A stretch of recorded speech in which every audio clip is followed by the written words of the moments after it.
Welcome once again to the Old Car Report, and of course I'm your host Chuck Lee, and coming to you from the beautiful downtown Eau Claire Convention Center and former tire factory, which was formerly called Banbury Place, but now it's the Eau Claire Arena, and we're coming to you live. We don't have our arena parking lot camera anymore, but believe me, it's coming to you live. And it's August 10th. Boy, it's a hot night here tonight. August 10th, 1998. It's almost as hot as the Oval Room after a meeting between President Clinton and Monica Lewinsky. Well, we're taking live phone calls tonight, and boy, oh boy, as usual, do we have a lot to talk about. And there's a lot of stuff happening in Eau Claire County that I never thought I'd see happen, but it just sounds like it's Christmas in August out there. Everybody and their brother wants to get in on raising taxes, building new buildings, and building new libraries in Altoona, and building school buildings and referendums in Altoona, and adding on over in Eau Claire and talking about referendums here in the school budget in Eau Claire, and not only that, but the arena referendum issues coming up again and being pushed onto the front burner.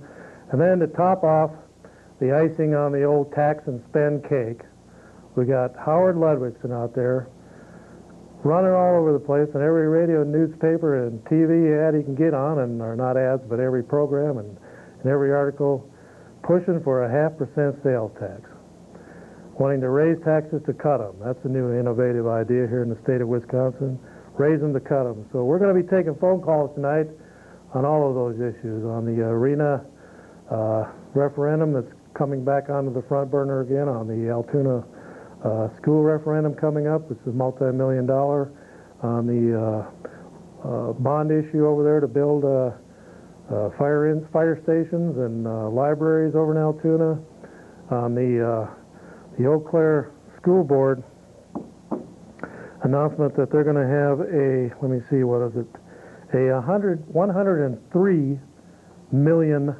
school budget.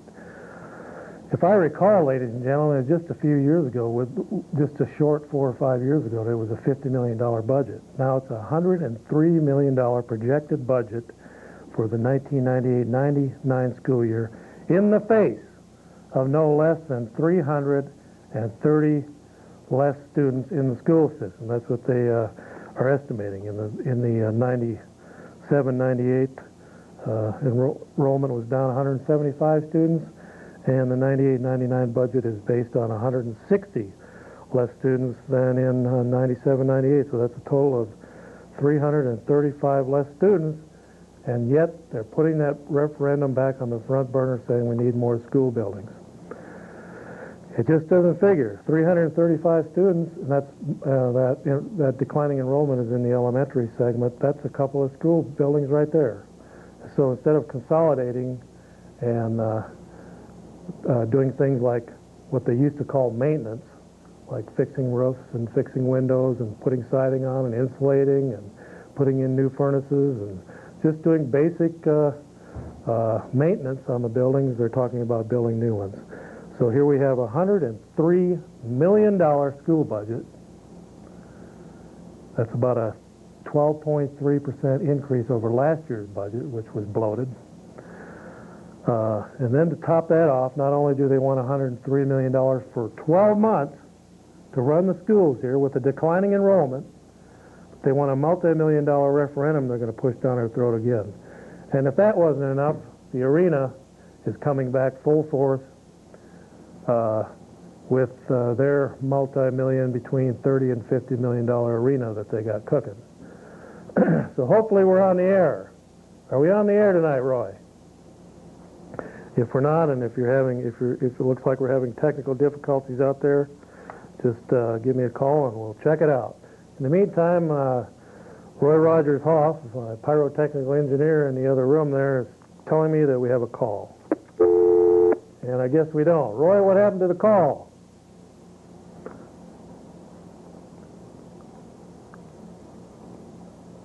Roy, are we on the air? Are we out? Is there vision out there? Does anyone have a vision in Eau Claire County besides raising taxes and spending more and hiring more Democrats to union jobs to up everyone's tax bill?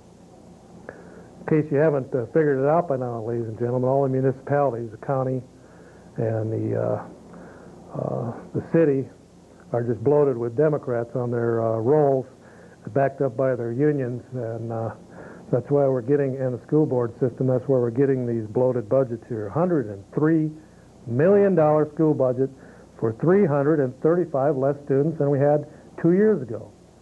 You'd think that budget would be going south, but it's going north. It's getting higher.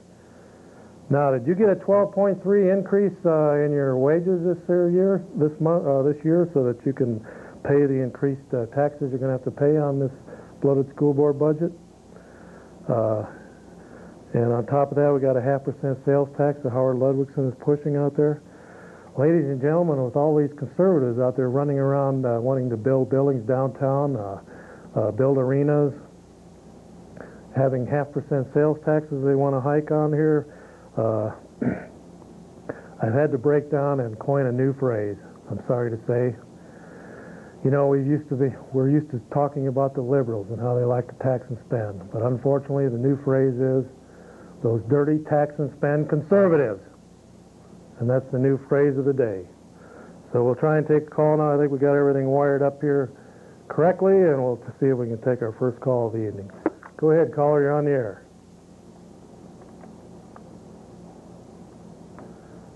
Well, evidently we still have some glitches in the system there. So we'll get back and we'll see if we can get that going again. Hopefully real soon. Okay, so, and you know, if you recall, in the face of the 175 decline in enrollment last time around, they were trying to push this referendum down our throats. The school superintendent and his lackeys over at the school board there, and all of his hangers-ons and the people that make between 50 and 100,000 a year over there, they were all gung-ho for this last referendum. That was in the face of declining enrollment. And now we got another 160 declining enrollment on top of that. How are they going to justify another big fat referendum coming down the pike here? Okay, let's see if you're the first caller of the night. Go ahead, caller, you're on the air. Am I really? Okay, you're going to have to probably turn your TV down there. All right, I've taken care of that one. All right, I would like to say that the people in Altoona there, they have that whole library safety building really messed up. They do? Yeah. I mean, if they're going to take the library out of City Hall and then the police department out of City Hall, then what are they going to put in City Hall? I mean, that's everything. They're going to have all this open space. Why don't they just, like, take the police department and put that someplace else and then move the library over there where the police department is, and then they would have twice as much space. Why don't they just quit being a bunch of dorks and unify with the Eau Claire City and County Police Department and have it one unified police force instead of being a bunch of dorks over there and building separate buildings? Well, no, they could do that, although they should have at least some kind of a department or some kind of a, like, leap off so there's some kind of close service. Well, you know, another thing is Altoona's paying into the Eau Claire library system there as part of an agreement, and yet they're going to expand their library over there. What they should do? You know what it's called? It's called dorkism. That's right. You know, Chuck? Yeah. What they should do is the Eau Claire library should buy London Square Mall, and then Altoona should, like, go in and just donate all the books to Eau Claire and just build a little bit bigger library, because yeah, we could put the library in the middle of the London Square Mall, and then the little library is smaller than my bedroom. You know where they have the walking track out there now? We could put go-karts in there, and Comet could have his own indoor go-kart track over there. That's right. It would be the Eau Claire. No, we wouldn't have to listen to him for another 6 years. The Eau Claire Speedway would be live and. Right. Yeah, so we got it all figured out now. We just saved the city of Altoona and the county and everybody else millions of dollars. That's right. But of course, that's what we do here on this program. We try and save millions. That's right. Of course, if they'd ever listened to you. That's another question. Hey, Chuck, what do you think about this Monica Lewinsky stuff? Well, like I've been saying on the program for many, many months now, you know, this program here was one of the first, if not the first, televised programs in the United States that came on with that breaking story on a Monday night back in January. And everyone laughed about it. And then about 3 days later, they read it in all the major newspapers, and it finally hit Channel 13 on the local news, but we were 2 or 3 days ahead of all of the other local media, and probably the first or second or third live telecast in the nation to bring that to the viewers out there. You know, that's all you hear about these days, and I'd really like to find out how many people in the world really care about what's going on. If the president slept with an ugly intern or not, who cares? That's the question. Is that's not it's what they've done since they had their little meetings there in the White House. It's the cover-up. That's what brought Nixon down, was the covering up of a third-rate burglary by a bunch of Cuban exiles and a guy named Howard Hunt that wrote spy novels. And it was a third-rate bungled burglary of the Democratic National Committee office building there in the Watergate complex. That bungled little burglary was not the problem there. I mean, those guys, I mean, they didn't really find anything there. What happened was the cover-up afterwards. And that's what's happening here. It's the Clinton cover-up by Vernon Jordan, Clinton's closest allies. I asked myself, how can Hillary Clinton even show herself in public? She's coming into Wisconsin. Yeah, she's divorced. She's coming into Wisconsin here on Wednesday, and there'll probably be 10,000 people show up to see her. But if she has any common sense or decency left, she would bail out of that deal there, or file a divorce or something. I mean, there's been so many bimbo eruptions since 1991 that they're not all liars out there. Monica Lewinsky's not a liar. Paula Jones is not a liar. The 150 other women that have came forward with stories are not liars. This guy is a sexual pervert. He gets his kicks off of having his Secret Service agents, and when he was in Georgia, or when he was in Arkansas, he had his state police go out and pick up women for his one-night stand. And so it's nothing new. He's been doing it probably since about 1983 or 4. If you recall, we had Larry Nichols on the program here. He used to chum with Clinton back in the 80s down in Arkansas and had a pretty nice job, and he broke away from Clinton, and he says that this has been going on for years. The drugs, the women, the sneaking women into the governor's mansion when Hillary was out of town. But now it makes you wonder, where does Hillary fit into this? Why does she continue to go along with this whole thing here? It just seems ridiculous. But Clinton needs to get some counseling for his sexual problems. He's a sexual predator. He preys on little 20-year-old interns and whatever else he spots out there in the front row. He kind of, you know, I was listening to an Elvis song on the way over here tonight, and it just dawned on me, you know, Clinton kind of looks at himself as Elvis. And when he gets up on the podium and starts speaking, he's eyeing these women down the front row with their miniskirts on, their legs hiked up, their skirts hiked up, halfway up their rear end, and he's checking that out, and he's telling the Secret Service agents, "Hey, I'm a star. Hey, Chuck? I want her tonight." Yeah. So do you think the president is going to lie about sleeping with these, or do you think he's actually... He's already lied. Now he's got himself painted into a corner. Do you think he's going to come out when he testifies and actually tell the truth like everyone says? I mean, the way everyone I've heard always says is if he tells the truth, then everyone will just turn around and forget about it, and no one will care. And if he lies, then they'll all look at the White House and everything and... We can't let a $40 million investigation by Kenneth Starr and the other special investigators and special prosecutors before him let this thing boil down to a sexual affair between him and an intern in the White House. After $40 million, the taxpayers of this country demand more.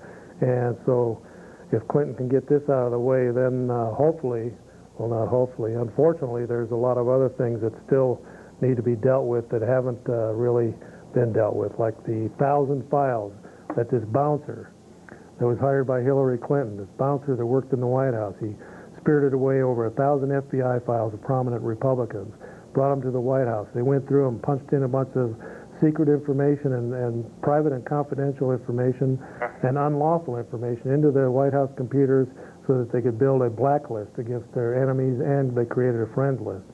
1,000 files. Each one of those carries 1 year in prison. Chuck Colson got several years. He spent only about 9 months in prison, but he was sentenced to several years in prison for just a couple of FBI files. This clown had 1,000 files delivered to the Clintons so they could go through there and paw through people's personal files and see what they could get on them. So that's one case there. Another one is a Travelgate, where they fired some people that were in the travel office in the White House so that Clinton could put her cronies and friends in there. Hillary and Bill both, and so that's another scandal. Then we have the Watergate scandal, the White Watergate scandal that started the whole thing. Plus we have other scandals. Mena, Arkansas, with drug trafficking and trading drugs for guns with the Contras down in Nicaragua back in the 80s, and Clinton being involved and looking the other way with an airport down there called Mena, Arkansas, that was used as a delivery point and a transport point of guns and going south and drugs coming back. And then the drugs being dispersed into ghettos all around the United States, and that's pretty much started the crack cocaine addiction in this country and the epidemic that we have today. Also, there's other scandals down in Arkansas. There's been people murdered down there, right and left. There's bodies all over the place. There's the Vince Foster murder/suicide in Washington. So we got a lot of stuff on the burner besides letting this whole thing boil down to $40 million and saying we spent $40 million on ending up Bill Clinton having a sexual liaison with a hot little 20-year-old intern, and then Clinton's buddies covering up the whole deal. So hopefully that's not what we're going to end up with there after all this money. Of course, Janet Reno is doing a lot of covering up too, and she's in contempt of Congress right now, and she probably won't end up in jail, but somebody lesser in her department charged with the same thing would end up in jail for contempt. But they're going to let her off the hook. There'll probably be some behind the scenes and negotiating there. But it's a sad state of affairs out there in Washington, and it is a crisis. And that's why everybody out there has got to make sure that the Republicans keep control of the U.S. House and the U.S. Senate as a checks and balances, if nothing else, against a presidency which is out of control and could go off the deep end at any time and do something really drastic. We need to have that checks and balances. Plus, we need to have the Supreme Court being neutral out there to kind of get in the middle there and decide who's right on some of these issues. But we have to keep that balance there. If we give Clinton a Democratic House and Senate the last 2 years he's in office, these little tax increases we're having in Eau Claire County and these budgets here are just going to be a drop in the bucket compared to what we're going to get in increases out there in Washington. It's going to affect everyone. It could plunge the economy into a depression. Okay, so thanks a lot, caller. We really do appreciate your call. And of course, if you'd like to call in tonight, this is open line, and we have 839-6261. Taking calls on the 0.5% sales tax that the county board is going to be trying to vote through at their August 18th meeting. I urge you all to call your county board representative. There's, I think there's something like 29 of them, 29 different districts, and urge them to vote no on the 0.5% sales tax. There's no sunset clause to it. There hasn't been any public hearings on this. We just have Howard Ludwigson and a couple of his cronies running around. Actually, the only one I've heard pushing this is Howard Ludwigson. Seems like everyone else, all the tax and spend liberals, have had some of this duct tape, this gray duct tape, slapped on their mouths, and they've been told to shut up, let the Republicans push it through. But going to that here, there's an article in the, let me finish my thought here first. There's 29 county board districts. If you need to know who your supervisor is, just call in. I've got the list here with a little booklet called the 1998 Official Directory of the Eau Claire County. It's got everything you'd like to know about state, county, some municipal and federal offices, and who's sitting in these offices. But I urge you to call your supervisor, all 29 of them. Tell them you don't want no stinking 0.5% sales tax, because once they get it in place, I guarantee you that for the first couple of years it'll look just dandy, but they'll find some way to spend every single penny of that 0.5% sales tax, and we'll be right back where we're at right now. What they need to do is cut programs, get rid of some of the dead wood. We've got all these people all over the state praising how the welfare rolls are drastically being slashed in every county in the state, and it's just amazing how many people have disappeared from the welfare rolls. They've either moved out of state because they didn't want to work, or they've gone to work. The welfare rolls have been drastically slashed, but we still have this army of social workers and all of their hangers-on that are still working in all these cubbyholes all over the state, in these county courthouses all over the state, just packed in there. There's so many of them, they're piled up on top of each other. Matter of fact, there's so many of them that the state is planning on building an 18 to 20,000 square foot building downtown just to house them.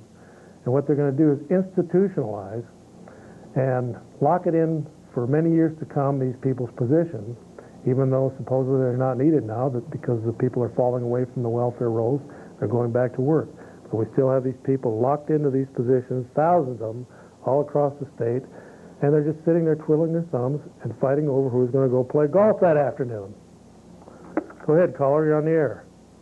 Fuck, I had a question for you. I was just wondering if, you know, you're a diehard Republican and everything. I was just wondering if Bill Clinton would have got elected to the presidency as a Republican, if you think that he wouldn't have done what he did.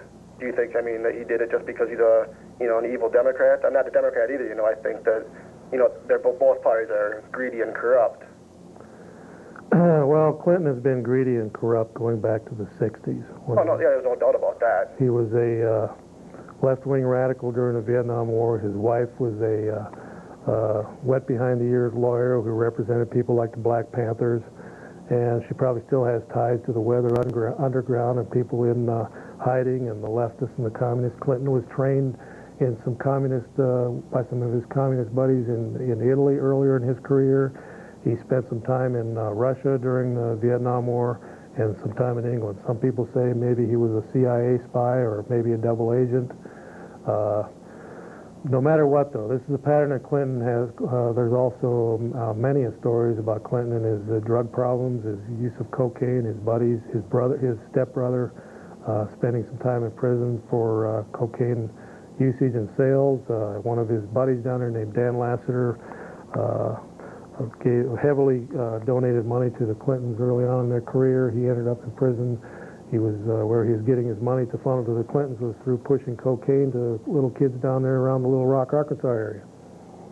Do you think that there was Republicans that were just as scandalous, you know, just didn't get caught with their pants down like he did? Well, let me tell you, there ain't one Republican out there that's ever done anything wrong, including Richard Nixon. They're all as pure as a driven snow. It's these dirty, evil, vile Democrats that have done everything wrong in this country since 1946.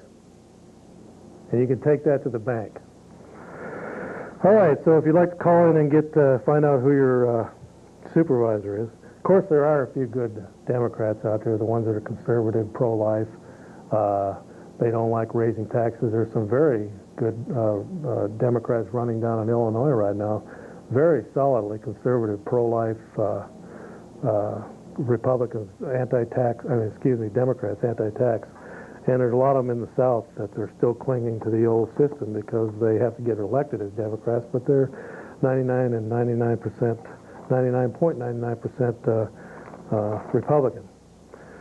But so we got Howard Ludwigson here. Last fall, Eau Claire County Board Chairman Howard Ludwigson didn't favor a 0.5% county sales tax.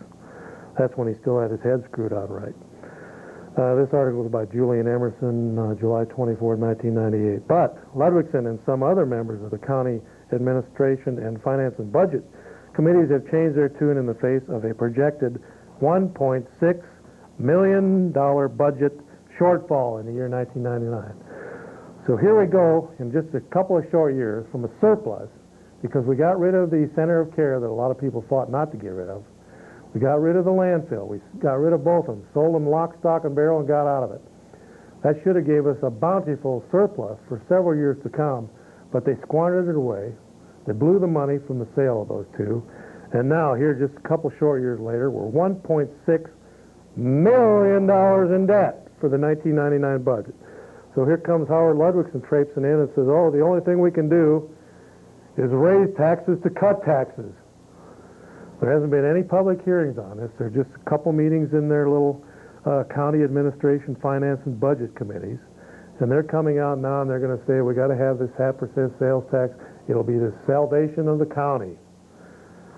I urge everyone out there that's viewing this program tonight to call your supervisor and say, we don't want those taxes. We don't want your arena, and we don't want all this stuff. We want you to get your house in order and level the budget and get rid of all the frivolous programs you got, cut some of the waste over there, and have a 5 or 10% salary cut of all these big shots at the top that are doing nothing but shoveling papers, and they've got the secretaries that are working 8, 10, 12 hours a day to do the real work in their offices. They're just figureheads in there with the big budget, with the big salaries, the 70, the 80, the 90, 100, $105,000 salaries, and they're not doing much of anything. They're just figureheads. Cut out some of that waste. Get rid of some of the programs that have nothing to do with running county government, and get your house in order and balance your budget. Hello, you're on the air. Hey, Chuck, I had just talked to you a little bit earlier and must have been a bad connection or something. We got cut off. You cut me off, though, before I got to my main question. I was wondering what you thought about the Libertarian Party, or what you know of them, or what your feelings are about them. Well, I was offered to run, I was approached once upon a time to run as the, for the 3rd Congressional District, to run as the candidate for the Libertarian Party for the 3rd Congressional District a few years back, and I gave it some serious thought. But I've maintained my membership in the Republican Party, and I do have some libertarian leaning tendencies and also some U.S. taxpayers tendencies, but I'm a card-carrying my dues are paid up in the Republican Party, and I'm really upset with the way the party is going, and I know there's thousands of other people across the country that are upset too with the way the party's going, and we need to get this whole Canistar and all that thing out of the way so that the party can start concentrating on the things that are really important to this country. But the Libertarians do have some good points. The only sticking point I have is they want to legalize all drugs. I still have a serious problem with that. Yes, there are 400 and some thousand people in prison right now because of marijuana, and yes, that is obscene. That's 400,000 beds that we could be using for people like drive-by shootings and murders and assassinations and people that are burning down churches and people that are pushing heroin and cocaine to grade school kids. Yes, if we flushed all of the marijuana people out of the prison system, we wouldn't have to have a building program in this state and in this country. But I still I like some of their programs. I just have a problem with them wanting to legalize all drugs like heroin and cocaine. Okay, but since you were going to run for as a Libertarian, I'm sure you know then that the Republicans and the Democrats both increased the size of the government by 3, 4, or 5% a year.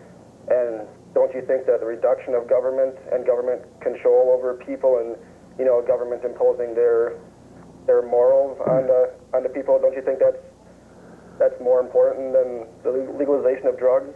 Well, unfortunately, the Republicans and Democrats have come to a point now where there isn't much more than a nickel's worth of difference between them. It's more the liberals versus the conservatives. It's kind of come down to that now, and it's crossing party lines. And the unfortunate thing with these third parties like the Libertarian Party, the U.S. Taxpayers Party, Ross Perot's party is they have their 15 minutes of glory in the sun, and then they fizzle out and they don't get anywhere, and then we go back to the Democrat and Republican, and we've seen the same thing happen down in Mexico to the point where there's only one party down there, one official party that's pretty much controlled things for 70 years. In this country now it's boiled down to we have a two-party system, and both parties are almost identical. And we got some very serious problems in that area there, and that need to be addressed. And there needs to be a shaking out and a realignment. And the conservatives need to take over the Republican Party, and the liberals have pretty much already taken over the Democratic Party. The leftist liberals in the Republican Party need to check out. They need to get out of the party and go where they're welcome. So you kind of saying that since the Libertarians have no chance of winning into the presidency or vice presidency, or no, not for the next 20 years, maybe 30. They might win some local offices, dog catcher, right. That's county board, city council elections. Maybe they'll have a breakthrough and elect one or two congressmen if they pool their resources and just run a couple of strong candidates, get one or two of them in office so that they have some bragging rights and say, yeah, we've got a congressman in Washington and you can call up and he represents the libertarian view. But instead what they do is they run a bunch of people and they squander their money by spreading it out to 20 or 30 candidates, and none of them win. They should settle on 2 or 3 candidates, pick a couple of them nationwide that can win, and get some people in Congress, and then they've got a voice in Congress.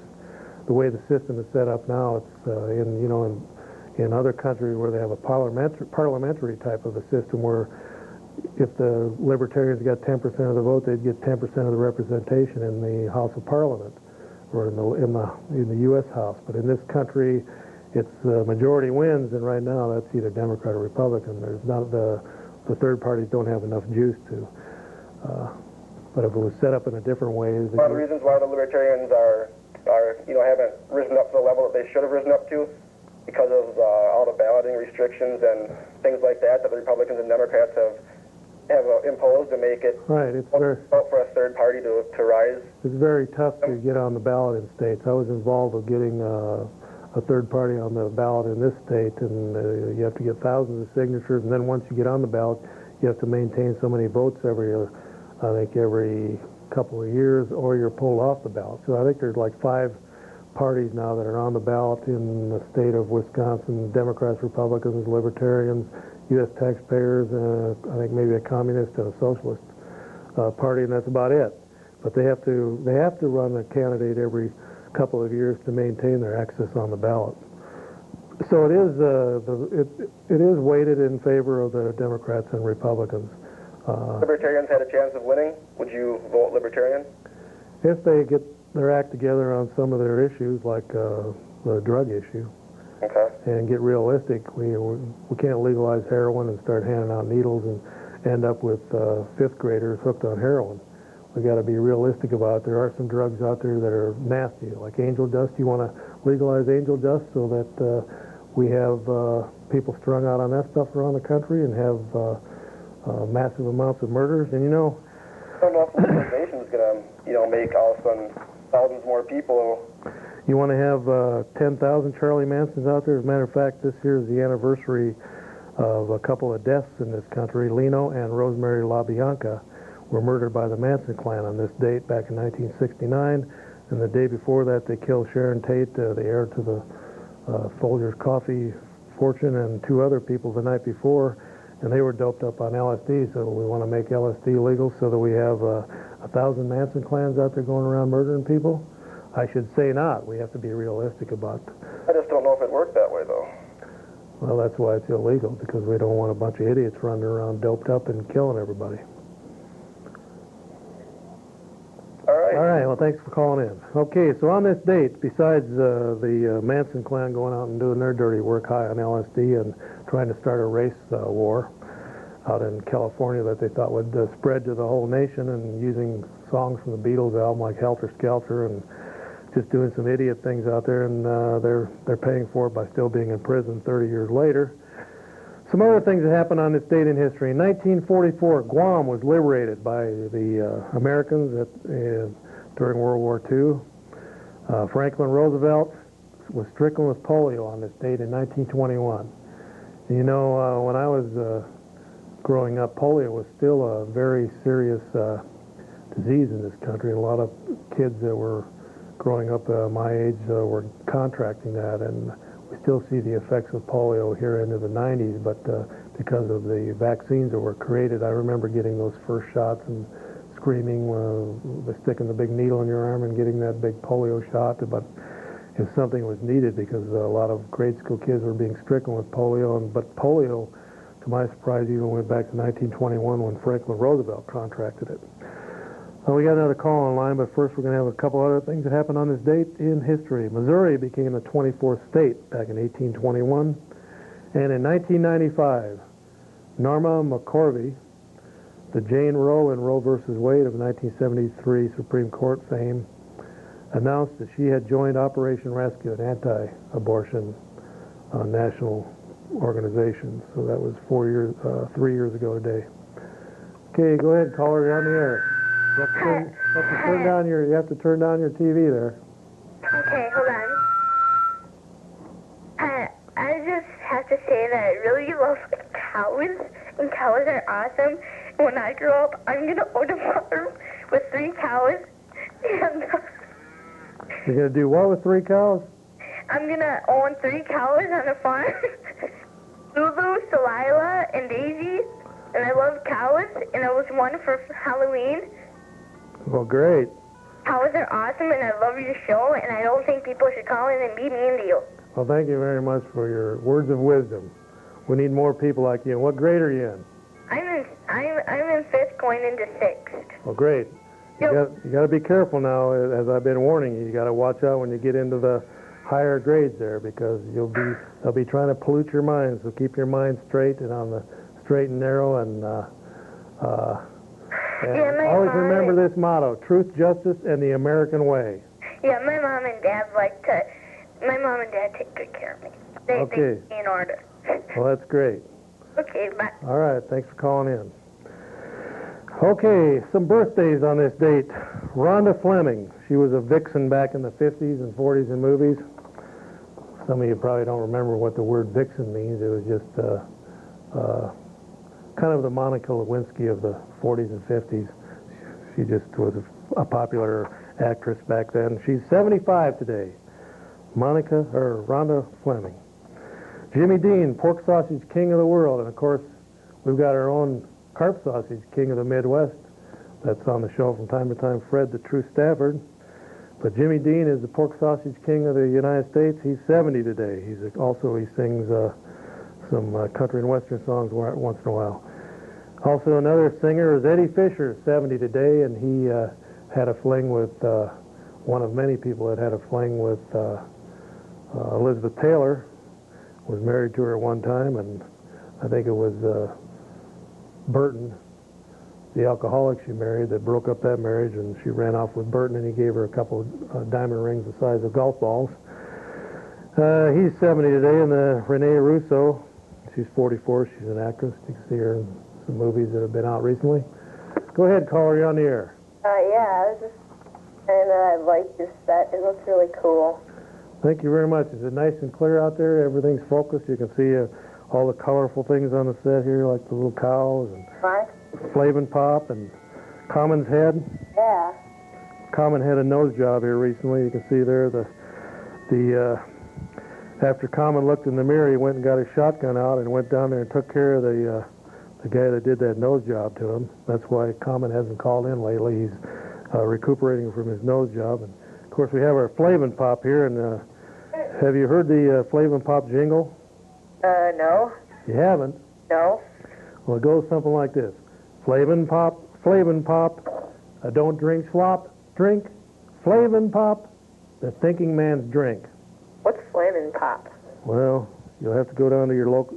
There's only a couple places you can get it. Do you like alcohol? Finer Funeral Homes, and there's a gas station down there on the corner of Ferry and Menominee Street that sells it.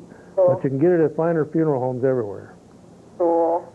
And that's Flavin' Pop. Yeah, what's up with your, glasses, one eye? Well, over the weekend I was reading, and I was kind of reading and writing, and I jerked my head down real quick, and I stuck a pencil in my eye, so I got kind of a sore eye tonight, but hopefully it'll heal up by the next program there. It's kind of hard reading there. As you can see, it's kind of swollen up right now, black and blue, but hopefully we'll get through the program there. What's on your pedestal area? On this? Yeah. This here is a twin I-beam Ford 100.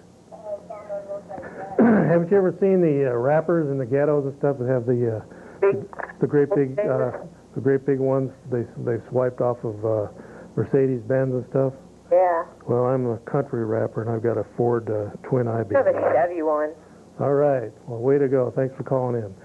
Okay, so getting back to business at hand here tonight. So what we have here now, to top off this $1.6 million deficit that's coming down the pike on the county board level because they don't have the guts to cut programs and get their house in order. Now we have the conservative Republican sheriff chiming in that he needs 11 new deputies and $350,000 more to run his department. So you add that to the 1.6 million, all of a sudden you're getting close to 2 million. But mark my words, I'm guaranteeing you right now that they'll spend every dime of that 0.5% sales tax on things like arenas and other frivolous things, and it'll be like somebody at the beginning of the month when they get their welfare check. They'll be rich for a few days, and then they'll be broke the rest of the month. That's what's going to happen on the county board level because they're not thinking straight. And that's why they've got duct tape on all of the liberals there at the county board level. They're not saying a word. They put a conservative, a pseudo-conservative like Howard out front that's chiming in and saying we need this. There has been no public discussion on this. They're going to go to their August 18th meeting and they're going to try and push this thing through. It's been turned down several times in the past. So I'm telling you, get a hold of your supervisor before August 18th, and if you don't want this thing to be put into place, you better stop them. Tell them you don't want it, because they're relying on you not saying anything. They're going to push it through, and they're saying that it's going to be a blessing, but it's not. It's going to be a curse.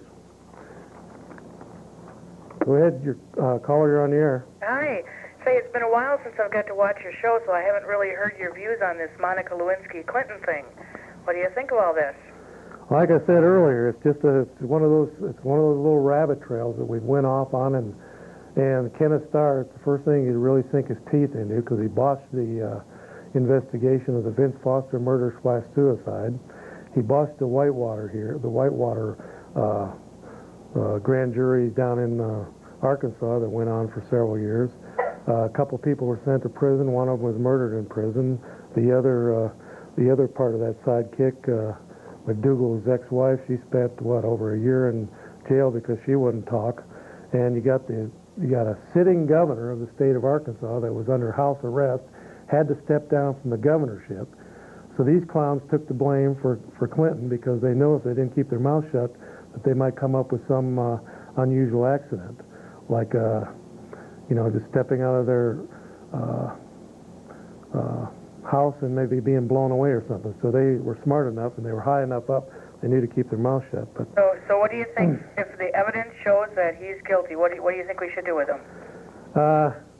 get it out of the way so we can get to the heart of the matter and impeach him on the more serious charges. Yeah, but do you think with only a year and a half left in office that it's worth impeaching him and spending all that money? The money's already been spent. It won't take much. It's just like a trial now. What Starr has been hopefully accumulating, besides all this frivolous stuff on Monica Lewinsky, and what he's going to do there is the perjury and the things that happened after the fact with Monica Lewinsky. He's going to try and bring down Clinton on that. Unless he actually has a rabbit in his hat, he's going to pull out on this these other things. But yes,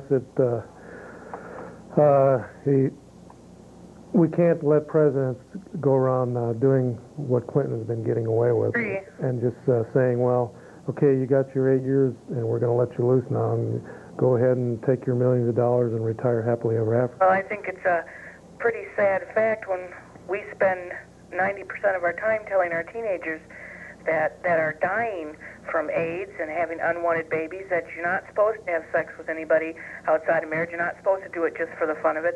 And then the most respected man in the whole wide world is doing it and getting caught right in front of him. Or the man who should be the most respected, I should say. Yeah, and it's sending the wrong message. And he's got his lackeys out there. Well, one of them was running around until they couldn't take it anymore. The general there, the Surgeon General that was talking about that everyone should experiment with homosexuality and make sure you use your condoms, and they finally got rid of her, but it makes you wonder, did Clinton practice safe sex? And now, if he does get out there and admit to this, is he going to go on and have public service announcements where he says, I practice safe sex with Monica Lewinsky, and we hope you'll do the same? Is he going to do commercials?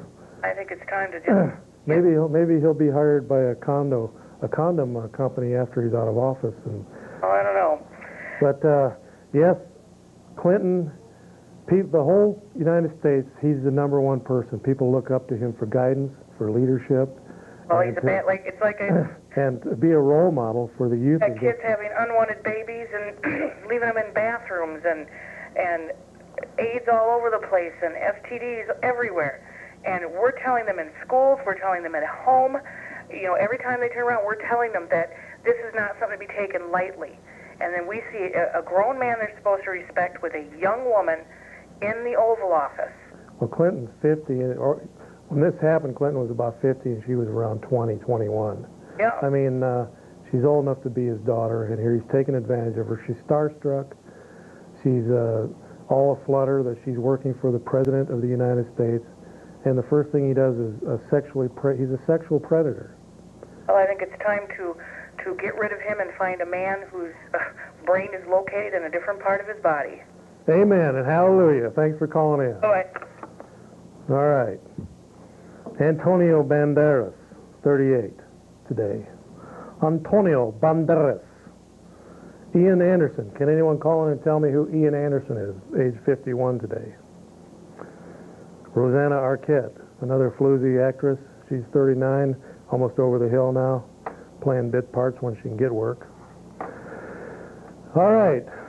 So, does anyone want to call in and talk about this 0.5% sales tax that's going to save the county and liberate us all from our woes, and so that we can build more edifices and build $50 million arenas and not build them downtown? Now that's pretty much dead, but build them out at the Eau Claire County Fairground site.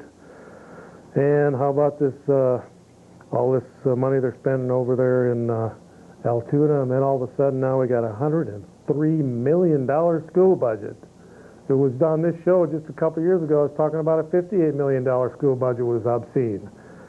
Now it's jumped, about $44 million bucks.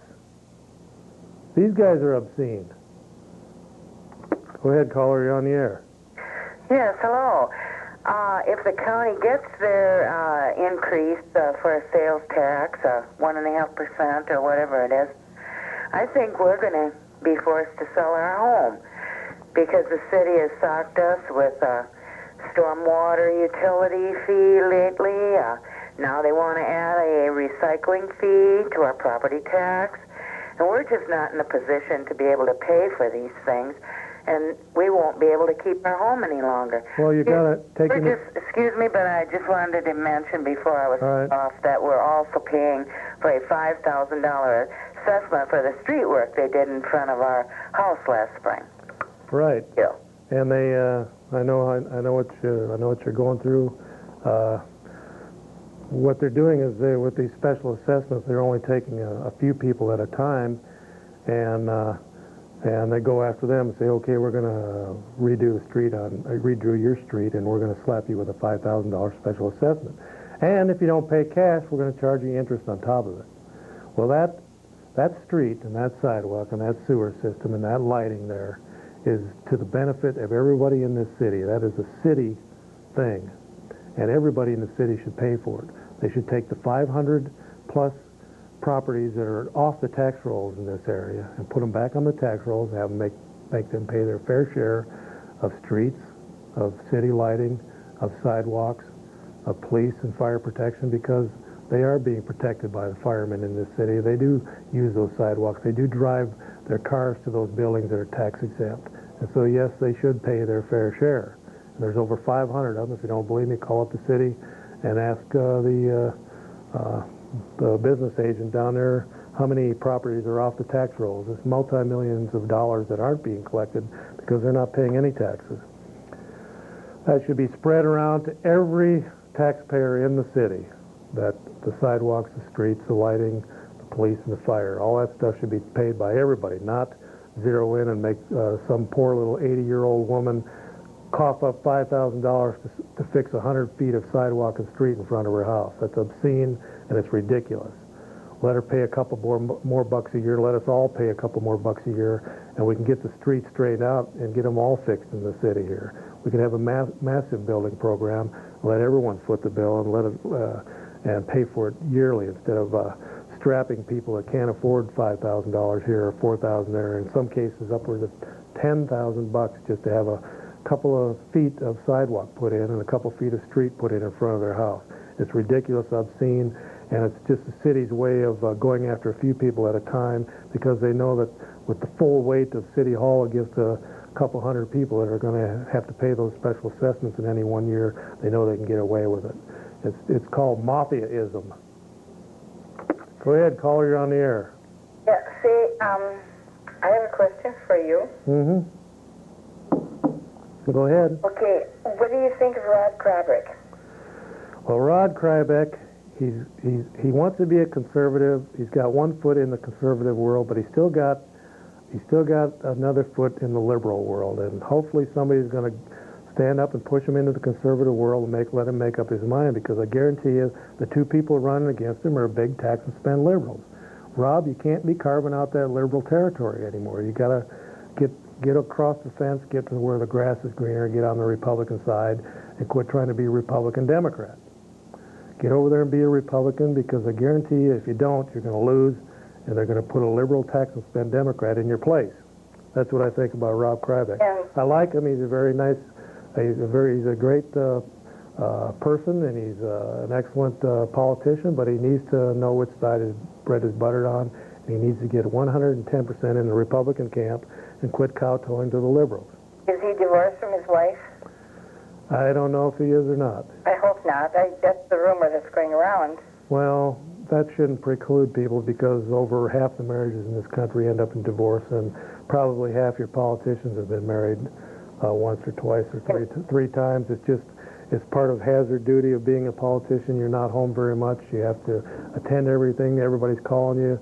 Plus, you got to spend so much time in Madison away from your family, and so it's hazardous to marriages, being a politician. What do you think of this Watson Bailey that's running? She's going to be on a Democratic Assembly. Who's she running against? Krybeck? She will be running against him later, yes. Well, I think she's probably a tax and spend liberal if she's running on the Democratic side. Oh. We don't need more taxes. We don't need more liberal programs. We need to go the opposite direction. We need to balance our books and get our house in order, cut back on the number of abortions in this country, let everyone have the right to keep and bear arms so we can protect ourselves from the animals that are running the streets loose. And if you don't believe they're running the streets loose, just watch tonight's news where they kicked in some guy's door outside of town here and made them lay down on the floor with guns to their heads, and they ransacked their house. Are we going to live in an animalism world, or are we going to make sure that we have the right to keep and bear arms and have sanity and order in this country? And we can't do that with just having a pell-mell liberalism out there and just laissez-faire and let everyone do what they want. If you want to get AIDS, go do it. And people say, well, what I do doesn't affect anyone else. Well, yes, it does. Sorry to say, but it does. If you become a heroin addict because of the liberalism of the Democrats, it does affect me, because I'm going to have to end up footing the bill for all the social programs and all the treatment programs and everything else that you're going to have to go through to get off of it. Plus, I'll probably have to end up paying for the needles and the drugs you're using to shoot up. And why are they raising the water in 1999? It's because they're a bunch of tax and spend liberals, and they don't know any better. They need to get their financial houses in order. Just like the stock market that went up to 9,400 and then dropped 1,000 points, just like the collapse in Japan and in the Asian markets right now, that's spreading this way. It's like a virus. It's not going to go away. We need to get our houses in order right now. We're not going to be able to solve everything with taxes. What is wrong with the city council anyway? Are they all little nuts or what? Well, people just pulled away and said, let them have it. Let the liberals have it, and we pulled away from running candidates. Sure, we put in one candidate onto the school board. Well, how's that going to stop a $103 million budget? Need to have a majority on it. The only way you can have a majority on the school board is to have district representation. What they have now is not district representation. There needs to be a referendum on the ballot so that they have 9 districts, say, or seven or 9 districts, an odd number of districts, and people are elected from that district, and then they come together and then they represent the school district. Right now, what you have is the rich and the powerful liberals control the school district. On the city council end, it's the same thing. You got 5 people that run at large. You know how much it costs to run at large in this city? You know how many yard signs you got to buy and everything else? It costs several $1,000s to get a position on the city council now. Back when it was districts, it didn't cost as much because you ran in your own district, you had your own neighborhood, you represented your own neighborhood, and you brought your neighborhood concerns down to the city hall and you said, my neighborhood has a problem with this and that. But now it's all money.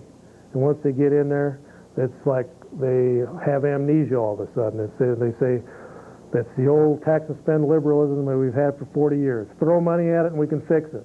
They've been throwing money at it since 1960 and they haven't fixed a damn thing.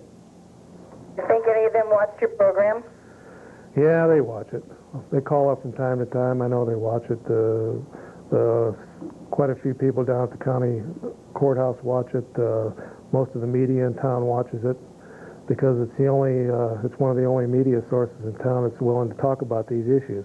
All the rest of them pretty much their hands are tied. They have to kowtow to their bosses.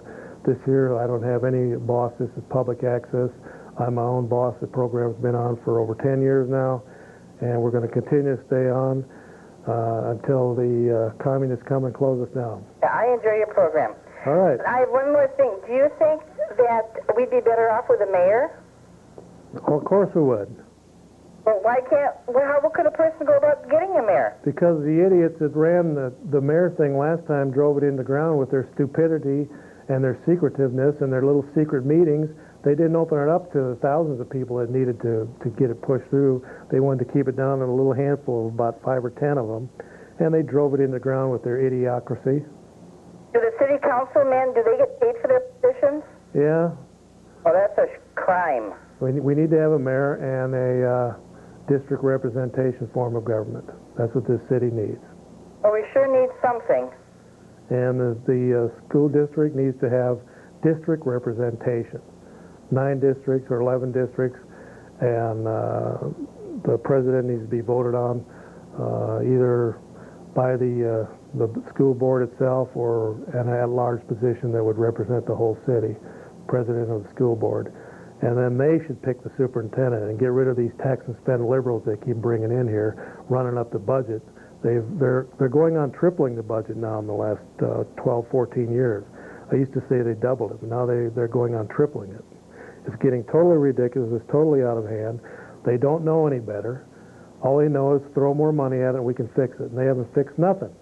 No. And they're doing all this in the face of a declining enrollment. They're lying to us. They're lying to the taxpayers to keep their cushy jobs and to keep giving themselves these raises. They're a bunch of thieves. I think And they're patting each other on the back. yes, I think the people that are Christians better get down on their knees and start praying for our city. Well, they better wake up because they're going to get a whole bunch of fat new taxes shoved down their throat. And I'm telling you, they've got this arena right down. They're putting that back on the front burner again. And That's the craziest thing I ever heard of. and with these big budgets, your tax bill is going to go up. I don't care what lies they tell you.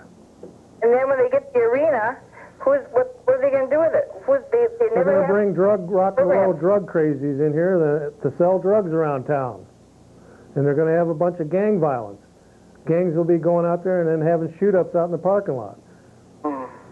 Plus, there'll be drug dealers coming in from all over the area to sell their drugs. We've got a rock and roll palace just a few miles away. If you want to go get your drugs and stuff, go to the cities.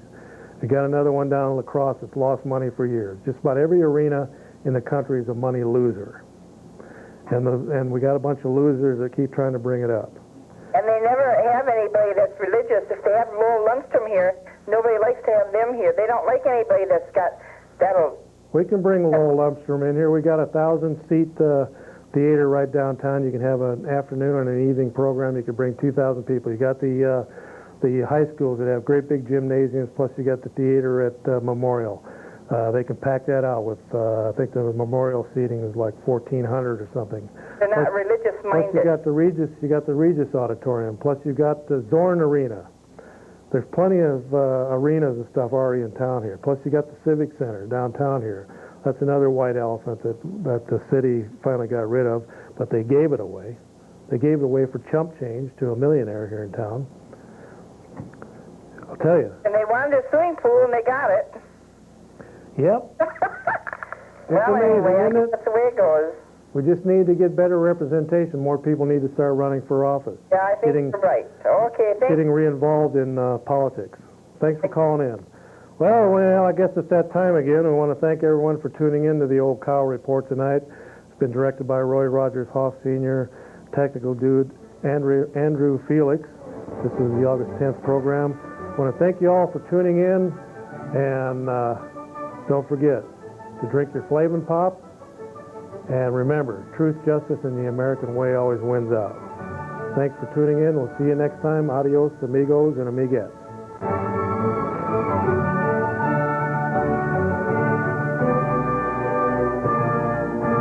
Bye.